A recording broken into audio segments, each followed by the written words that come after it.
Assalamualaikum warahmatullahi wabarakatuh. Alhamdulillahi ahad Allahus samad, lam yalid walam yulad walam yakul lahu kufuwan ahad. Assalatu wassalamu ala nabiyina Muhammad wa ala alihi wa ashabihi wa man tabi'ahu hudahu bi ihsanin ila yaumil mi'ad. Sahabat Usaika yang berbahagia, untuk pekan kali ini kita ingin memberi motivasi kepada jamaah di masjid, khususnya jamaah Jumat, agar termotivasi kembali tentang cinta amal yang menyebabkan masuk surga. Karena memang targetnya kita ini kembali ke surga, karena dulu kita adalah ahli surga, penghuni surga, kemudian Mbah Adam diasingkan di bumi ini, dan kita lahir setelah Mbah Adam diasingkan. Mungkin kalau kita lahirnya sebelum Mbah Adam diasingkan, kita sekarang masih di surga. Karena kita sudah ditakdirkan oleh Allah, dilahirkan ke dunia dan target kita adalah kembali ke surga, maka bagaimana caranya agar kita bisa menemukan jalan ke surga? Maka pada kesempatan Jumat ini kita akan membahas, yaitu suratnya Al-Hajj, ayat yang nomor 23. A'udzubillahi minasyaitonirrajim. Innallaha yudkhilul ladzina amanu wa 'amilus solihati jannatin tajri min tahtihal anharu yukhallawna fiha min asawira min zahabin wa lu'lu'a wa libasuhum fiha harir. Artinya, sesungguhnya Allah memasukkan orang-orang yang beriman dan mengerjakan amal yang saleh ke dalam surga-surga yang di bawahnya mengalir sungai-sungai. Di surga itu mereka diberi perhiasan dengan gelang-gelang dari emas dan mutiara, dan pakaian mereka adalah sutra. Dalam surat Al-Hajj ayat 23 ini Allah menekankan bahwa orang yang akan dimasukkan ke dalam surga adalah orang-orang yang beriman dan beramal soleh.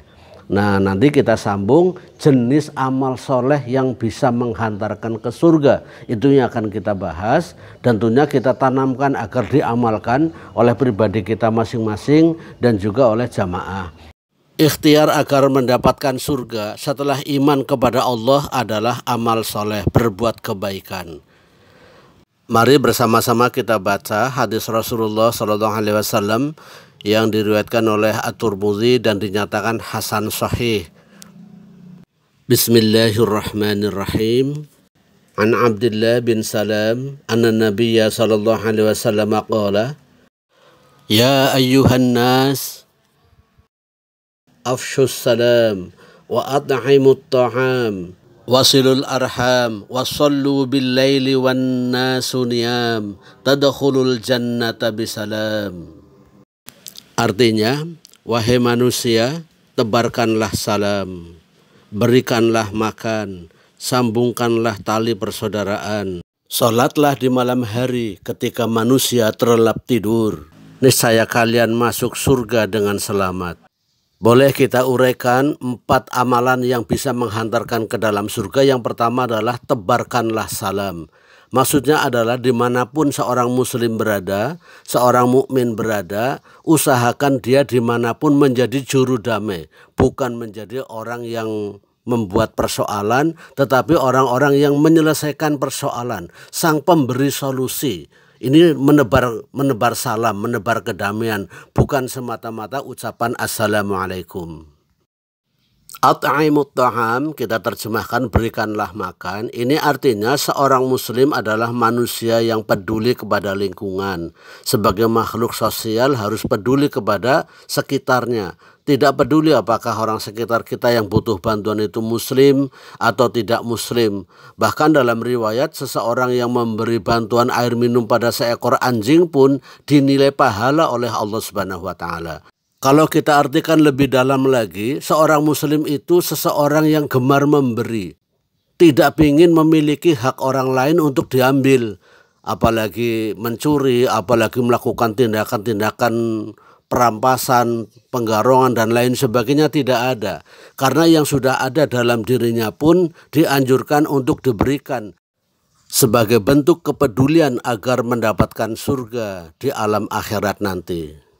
Amalan atau amal soleh yang ketiga yang menghantarkan seseorang masuk surga dengan selamat adalah wasilul arham, sambungkanlah tali persaudaraan. Ini mencakup kehidupan yang lebih luas lagi, di mana silaturahmi ini menjadi tolok ukur kebaikan seseorang di dalam bermuamalah. Itu sebabnya Nabi Shallallahu Alaihi Wasallam mengancam keras dengan kalimat la yadkhulul jannata qati, tidak masuk surga orang yang memutuskan silaturahmi. Yang sudah terputus harus disambung, yang sudah tersambung harus dieratkan dengan ukhuwah Islamiyah, yaitu menjalin memupuk kebersamaan, sama-sama hamba Allah, sama-sama calon penghuni surga. Maka di dalamnya akan ada kasih sayang, kelembutan, bahkan ta'awun, bantu-membantu. Selama ini kan kita melihat ada sesuatu yang belum pas. Misalkan kelompok ini punya daging kurban, punya zakat fitrah, hanya dibagikan kelompoknya. Itu namanya rahmatan lil hizbiyin, rahmat bagi kelompok. Nah, yang benar itu Islam adalah rahmatan lil alamin. Maka asal dia manusia, kita menyambung bersilaturahmi. Maka ahli surga adalah menggalakkan silaturahmi, bukan memutuskan silaturahmi. Jalan ke surga yang keempat dalam hadis ini adalah shollu billaili wan nasu niyam. Salatlah, yang dimaksud salat sunnah, di malam hari saat orang terlelap tidur. Nikmatnya tidur, indahnya mimpi kita cancel untuk beribadah. Hal ini tentunya tidak mudah, makanya diperlukan pelatihan. Kalau tidak terlalu penting, jangan tidur terlalu malam. Jika memang penting, maka usahakan sebelum tidur berwudu, tetap berniat qiyamul lail, minimal diawali dengan witir 3 rakaat. Maka andaikan terlelap sampai subuh pun, itu sudah mendapatkan catatan qiyamul lail. Meskipun begitu, kalau memang terbangun, ya memang harus benar-benar melakukan sholat malam. Jika ada seseorang yang dalam hidupnya menaburkan kedamaian dimanapun dia berada menjadi solusi, kemudian yang kedua dia suka berbagi, yang ketiga dia melakukan silaturahmi di semua lini kehidupan, dan yang keempat dia membiasakan qiyamul lail di tengah malam, ini salah satu jalan untuk mendapatkan surga di alam akhirat nanti. Mudah-mudahan saja kita dimampukan oleh Allah Subhanahu wa taala. Semoga bermanfaat. Usikum wa nafsi bitaqwallah. Assalamualaikum warahmatullahi wabarakatuh. Terima kasih telah menyaksikan video sampai selesai. Buat motivasi kami, bantu tombol like. Bagi yang belum, silahkan lakukan subscribe. Biar tidak tertinggal dengan video manfaat lainnya, silahkan tombol lonceng sebelahnya. Summa jazakumullahu khairul jaza.